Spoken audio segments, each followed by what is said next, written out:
ಇಷ್ಟಿಷ್ಟು ದೊಡ್ಡದು ಅಂದರೆ ನೋಡಿ ದೊಡ್ಡದುಂಟಿದು, ದೊಡ್ಡದು ಒಂದು 2 ಸಿಕ್ಕಿತು. ಆ ದಾಲ್ಚಿನ್ನಿ ಅಂತ ಅದಕ್ಕೆ ಹೆಸರಂತೆ. ನಾನು ನಿನ್ನೆ ಗೂಗಲಲ್ಲಿ ಸರ್ಚ್ ಮಾಡಿ ನೋಡಿದಾಗ ನನಗೆ ಕೆಳಗಡೆ ಸಿಕ್ಕಿತ್ತು ನೋಡಲಿಕ್ಕೆ. ಹಾಗೆ ದನಗಳ ಹತ್ರ ಹೋಗುವಾಗ ನಿಮಗೆ ಒಂದು ತೋರಿಸುವ ಅಂತ ಅಂದ್ಕೊಂಡೆ. ಎಷ್ಟು ಚಂದ ಉಂಟಲ್ಲ ಬಣ್ಣ.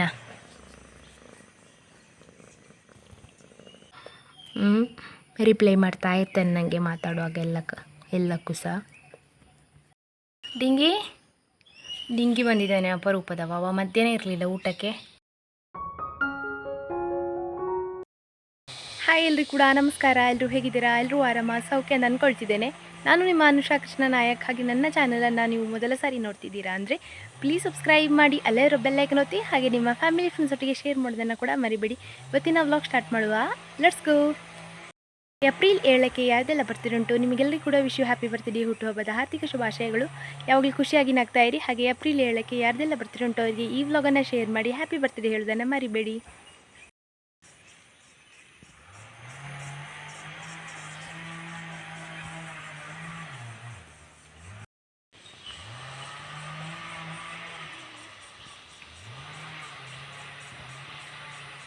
ಹಾಯ್ ನಂದಿ. ಹುಷಾರಿಲ್ವಾ ಅಂತ ನಂದಿಗೆ. ಬೆಳಗ್ಗಿಂದ ಹುಲ್ಲು ತಿಂತಾ ಇದ್ದೇನೆ. ಈಗ 1-2 ಸಲ ನೋಡಿದೆ ನಾನು. ದನ ಕರ್ಕೊಂಡು ಹೋಗಲ್ಲಿ ಸಹ ಇದ್ದ ಇವ. ಎಂತ ಮಾಡೋದು ನಂದೀಜ? ಗುರು ಒಟ್ಟಿಗೆ ಮಾಡ್ತಿದ್ದಾನೆ ಸುಬ್ಬಣ್ಣ. ಮಲ್ಬೇರಿ ನಾನು ಬೆಳಿಗ್ಗೆ ಕೊಯ್ತಿದ್ದೇನೆ, ಇಲ್ಲಾಂದರೆ ಇದು ಬಿದ್ದು ಹೋಗ್ತದೆ ಅಂತ. ನಿನ್ನೆ ನೋಡಿದ್ದು ಕೆಲವು ಕಾಣ್ತಾ ಇಲ್ಲ. ನಮ್ಮಲ್ಲಿ ಸುಮಾರು ಆಗೋದಿಲ್ಲ, ಬಟ್ ಒಬ್ಬೊಬ್ಬರಿಗೆ ತಿನ್ನಲಿಕ್ಕೆ ಸಿಗುವಷ್ಟು ಆಗ್ತದೆ. ಹಾಗೆ ಎಷ್ಟು ಒಂದೊಂದು ದಿವಸ 4 ಇರ್ತದೆ, ಇಲ್ಲಾಂದರೆ ಒಂದೊಂದು ದಿವಸ ಸಿಗ್ತದೆ. ಹಾಗೆ ಸುಮಾರು ಸಿಗೋದಿಲ್ಲ ನಮಗೆ ತಿನ್ನಲಿಕ್ಕೆ, ಬಟ್ ಉಂಟಲ್ಲ ನಮಗೆ ಸಾಕು. ಹೀಗೆ ಹೇಳಿದ್ದೆಲ್ಲ ಮಳೆಗಾಲ ಟೈಮಲ್ಲಿ ಚಿಕ್ಕು ಸುಮಾರಾಗಿದೆ, ಬಟ್ ಒಂದು ಸಿಗ್ತಾಯಿಲ್ಲ. ಹಕ್ಕಿಗಳು ತಿಂತ ಉಂಟು ಅಂತ. ಇವಾಗ ಇಷ್ಟಿಷ್ಟು ದೊಡ್ಡದು ಅಂದರೆ ನೋಡಿ ದೊಡ್ಡದುಂಟಿದು, ದೊಡ್ಡದು ಒಂದು 2 ಸಿಕ್ಕಿತು. ಅದಕ್ಕೆ ಎಂಥ ಉಪದ್ರೆ ಇಲ್ಲ ಹಕ್ಕಿಗಳು. ಆದರೆ ಈಗ ಇಲ್ಲ ಇದರದ್ದು ಕಾಯಿ, ಚಿಕ್ಕು ಇಲ್ಲ. ಮತ್ತು ಈಗ ಉಳಿತಾ ಉಂಟು, ಹಕ್ಕಿಗಳೇನು ಬಂದು ಹಾಳು ಮಾಡ್ತೇ ಇಲ್ಲ. ಹಾಗೆ ನಮಗೆ 2 ಸಿಕ್ಕಿದೆ ತಿನ್ನಲಿಕ್ಕೆ. ಇಷ್ಟರ ತನಕ ಸಮಾಧಾನದಲ್ಲಿ ತಿನ್ನಲಿಕ್ಕೆ ಸಿಕ್ಕಿದ್ದು ಅಂತೇಳಿ 2 ಇಷ್ಟು ದೊಡ್ಡ ಗಿಡ ಆದಮೇಲೆ ಸಹ. ಮತ್ತು ಈಗ ಇದು ಹೋಗ್ತಾ ಉಂಟು ನೋಡಿ, ಇದು ಮಳೆಗಾಲದ ಟೈಮಲ್ಲಿ ಹಣ್ಣಾಗೋದು. ಆವಾಗ ಇದು ಹಕ್ಕಿಗಳು ತೂತು ಮಾಡಿ ಮತ್ತು ತೊಟ್ಟೆ ಕಟ್ಟಿದ್ರೆ ಅದರಲ್ಲಿ ನೀರು ನಿಂತು ಇಲ್ಲ ಫಂಗಸ್ ಆಗಿ ಏನೋ ಒಂಥರ ಹಾಳಾಗ್ತದೆ. ಹಾಗಾಗಿ ಬಿಟ್ಟಿದ್ದೇವೆ. ಹಾಗೆ ಈಗ ಸಿಕ್ಕಿದರೆ ಒಳ್ಳೆಯದಾಗ್ತದೆ ತಿನ್ನಲಿಕ್ಕೆ. ಇಷ್ಟು ದೊಡ್ಡದಾಗಿ ಅಲ್ಲಿ ಒಂದುಂಟು. ಇದು ಕೆಳಗಿಂದ ಡಿಸ್ಟರ್ಬ್ ಮಾಡ್ತೀರೋ ನೀವು? ಬೊಬ್ಬಡಿತಾ ಇದ್ದಾನಲ್ಲ. ಇವತ್ತು ಕಜ್ಜನ ಬದಲಿಗೆ ಇವ ಇದ್ದಾನೆ. ಕಜ್ಜನ ಡ್ಯೂಟಿ ಇವ ಮಾಡ್ತಾ ಇದ್ದಾನೆ. ಮುಂಚೆ ಇವನು ಚಿಕ್ಕ ಇರುವಾಗ ನೀವೆಲ್ಲ ಹೇಳ್ತಿದ್ರಲ್ಲ ನಂದಿ ಕ್ಯೂಟ್ ಅಂತ. ಕ್ಯೂಟ್ ಇವಾಗ ಸಹ, ಆದರೆ ತಪ್ಪಿ ಥರ ಆಗಿದ್ದಾನೆ ಅವ. ಅಂತ ಗೊತ್ತುಂಟಾ, ನಾನು ನಿಮಗೆ ಪಲಾವ್ ಎಲೆ ಚಕ್ಕೆ ಅಂತೆಲ್ಲ ತೋರಿಸ್ತೇನಲ್ಲ, ಅದರಲ್ಲಿ ಒಂದು ಕಾಯಿ ಆಗ್ತದೆ. ನಾನದು ಹೂ ಹೋದಾಗೆಲ್ಲ ನಿಮಗೆ ತೋರಿಸಿದ್ದೆ. ಅದರದೊಂದು ಕಾಯಿ ಆಗಿದೆ. ಇವಾಗ ಅದು ನನಗೆ ಕೆಳಗಡೆ ಕಾಣ್ತಾ ಉಂಟು. ನಾನು ನಿಮಗೆ ತೋರಿಸುವಂತ ಅಂದ್ಕೊಂಡೆ, ಯಾಕಂದರೆ ಲಾಸ್ಟ್ ಇಯರ್ ಎಲ್ಲ ನಾನು ಅಂದ್ಕೊಂಡಿದ್ದೆ ನಾನು ತೋರಿಸ್ಬೇಕು ಅಂತ. ಆದರೆ ಅದಕ್ಕೆ ಚಕ್ಕೆ ಕಾಯಿ ಉಂಟಲ್ಲ, ಅದನ್ನು ಸೇಲ್ ಮಾಡಿದ್ರೆಲ್ಲ ರೇಟ್ ಉಂಟಂತೆ, ಒಳ್ಳೆ ರೇಟ್ ಉಂಟು. ಎಷ್ಟುಂಟು ಅಂತ ನನಗೆ ಗೊತ್ತಿಲ್ಲ. ನನಗೆ ನಾವಿಲ್ಲಿ ತನಕ ಕೊಡಲಿಲ್ಲ.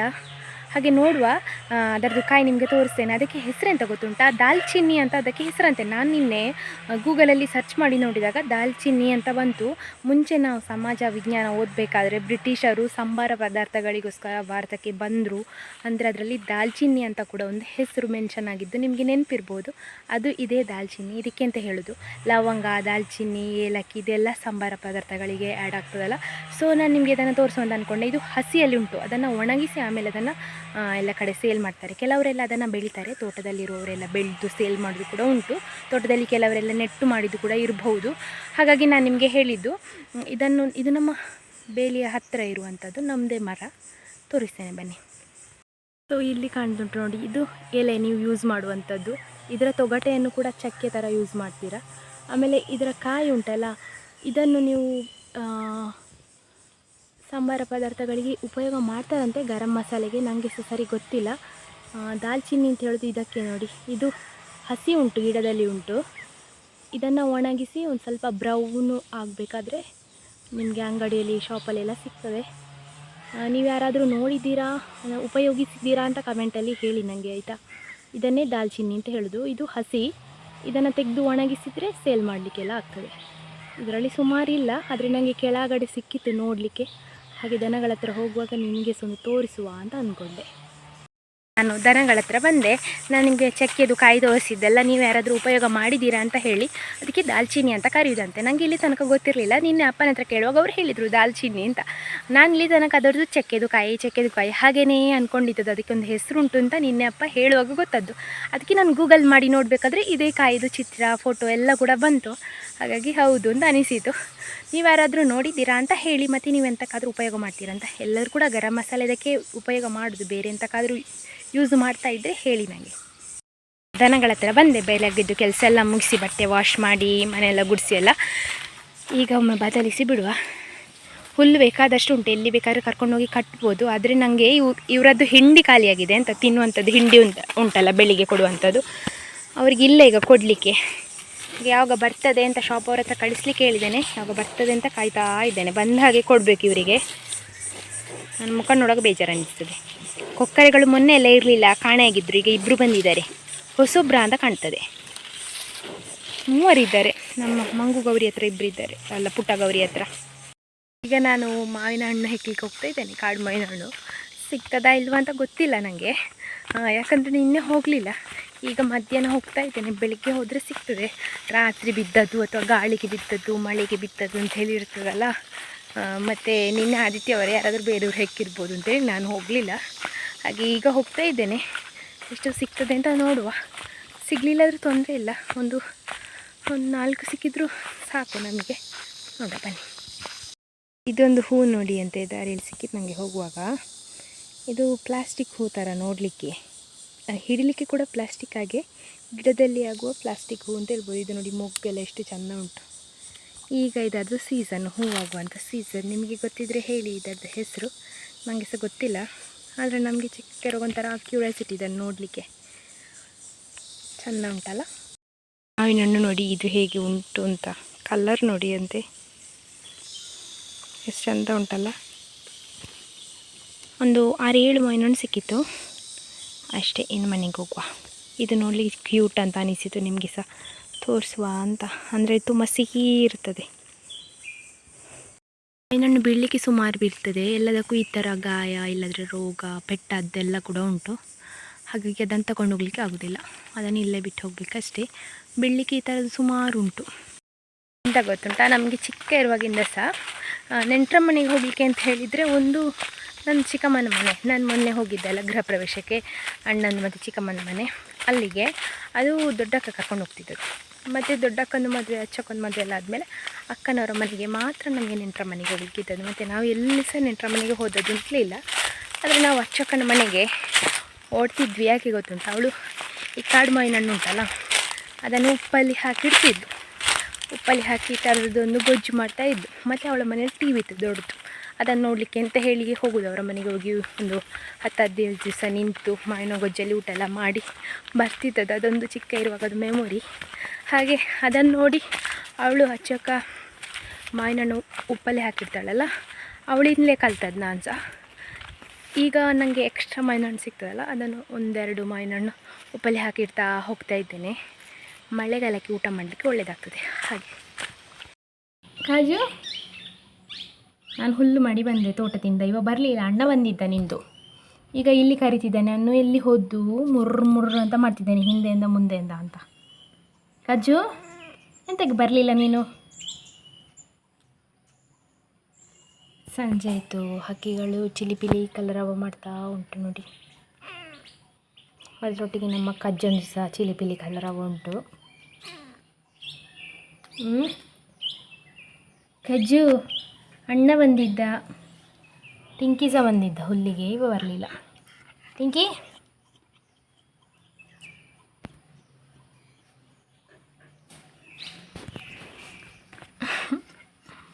ನನಗೆ ಒಂದು ಸ್ವಲ್ಪ ಕತ್ತಿ ಸಹ ತಾಗಿತ್ತು. ಈಗ ನೀವು ಹೇಳ್ತೀರಿ ಗ್ಲೌಸ್ ಹಾಕಿ ಅಂತ, ಗ್ಲೌಸ್ ನನ್ನ ದೊಡ್ಡ ಅಕ್ಕ ಕೊಟ್ಟಿದ್ದಾಳೆ. ನನಗೆ ಏನೋ ಮರೆಯೋದು ಅಂತ, ಅದು ಗ್ಲೌಸ್ ಅಲ್ಲಿ ರೂಮಲ್ಲಿ ಉಂಟದು, ಅಲ್ಲೇ ಉಂಟು ಇನ್ನೂ ಕೂಡ. ಅದನ್ನು ಹೊರಗಡೆ ಇಡಬೇಕು. ಆಮೇಲೆ ಇನ್ನು ಹಾಕ್ಕೊಂಡು ಹೋಗ್ಲಿಕ್ಕೆ ಶುರು ಮಾಡಬೇಕು. ಒಂದು ಗಾಯ ಆದಮೇಲೆ ನೆನಪಾಗ್ತದೆ. ಸುಮಾರು ದಿವಸ ಆಗಿತ್ತು, ಸುಮಾರು ತಿಂಗಳೇ ಆಗಿತ್ತು ಕೈಗೆ ಗಾಯ ಆಗದೆ. ಹಾಗೆ ಮತ್ತೆ ನೋಡಿ ಎಣ್ಣೆ ಎಲ್ಲ ಬೀಳಿಸ್ಕೊಂಡು ಕೈಗೆಲ್ಲ ಎಂತ ಅಂತ ಇಲ್ಲ, ನನ್ನದು ಕೈ ಸ್ಕ್ರ್ಯಾಚಸ್ಸು ಕಾಮನ್ ನನ್ನ ಕೈಯಲ್ಲಿ. ಕೃಷಿ ಅಂತ ಹೇಳಿದ್ರ ಮೇಲೆ ಎಲ್ಲ ಸಹ ಅನುಭವಿಸ್ಬೇಕಲ್ಲ. ಕಜ್ಜು ಒಟ್ಟಿಗಿದ್ದರೆ ಖುಷಿಯೇ ಖುಷಿ ನನಗೆ, ಅಷ್ಟೇ, ಬೇರೆ ಯಾರು ಬೇಕಂತ ಇಲ್ಲ. ನನ್ನ ಕಜ್ಜು ಇದ್ದರೆ ಆಯ್ತು ಒಟ್ಟಿಗೆ. ರಿಪ್ಲೈ ಮಾಡ್ತಾ ಇರ್ತೇನೆ ನನಗೆ ಮಾತಾಡುವಾಗ ಎಲ್ಲಕ್ಕೂ ಸಹ. ಕಜು ಕಾಜು ಕಾಜು ಕಾಜು ಒಟ್ಟಿಗೆ ಬರ್ತಾನೆ ನಮ್ಮ ಕಾಜು. ಗುಡ್ಡಿನಿ ಶಂಭು ಕಾಜು. ನಾಯಿಯೊಟ್ಟಿಗೆ ಮಲಗೋದು, ಮತ್ತು ನಾಯಿದು ಸಹ ಹೇನು ಒಟ್ಟಿಗೆ ಇವ್ನ ಮಂಡೆಗೆಲ್ಲ ಹಾಕ್ಕೊಂಡು ಬರ್ತಾನೆ. ಅದೊಂದು ಹಾರುದು ಹೇನು ಉಂಟಲ್ಲ, ಅದು ಒಂದೊಂದು ಇರ್ತದೆ, ಅದು ಟಿಂಕಿಯೊಟ್ಟಿಗೆ ಆಟ ಆಡೋದಲ್ಲ, ಹಾಗೆ ಇರ್ತದೆ. ನಾನು ಸಹ ಒಮ್ಮೊಮ್ಮೆ ಹುಡುಕಿ ತೆಗೆದು ಬಿಡ್ತೇನೆ. ಟಿಂಕಿಯವರಿಗೆ ಉಂಟು, ಸ್ವಲ್ಪ ಉಂಟು, ಅದು ಒಂದೊಂದು ಬರ್ತದೆ ಇವರಿಗೆ ಸಹ. ಗಾಜು ಮುದ್ದು ಗಾಜು. ಡಿಂಗಿ ಬಂದಿದ್ದಾನೆ ಅಪರೂಪದವ. ಅವ ಮಧ್ಯಾಹ್ನ ಇರಲಿಲ್ಲ ಊಟಕ್ಕೆ, ಈಗ ಬಂದು ಟಿಂಕಿಗೆ ಉಪದ್ರ ಮಾಡ್ತಾ ಇದ್ದಾನೆ. ಅವು ಬರೀ ಪಾಪ ಆಯಿತಾ, ಅಷ್ಟು ಪಾಪ ಅಂತ ಹೇಳಿದರೆ. ರಿಂಗಿ ಇವನ ಅಣ್ಣ ಇದ್ದರೆ ಅವನು ಎಲ್ಲಾದರೂ ಹಿಂದೆ ಅಡಗಿ ಕೂತಿರ್ತಾನೆ, ಅಷ್ಟು ಭಯ ಅವನಿಗೆ.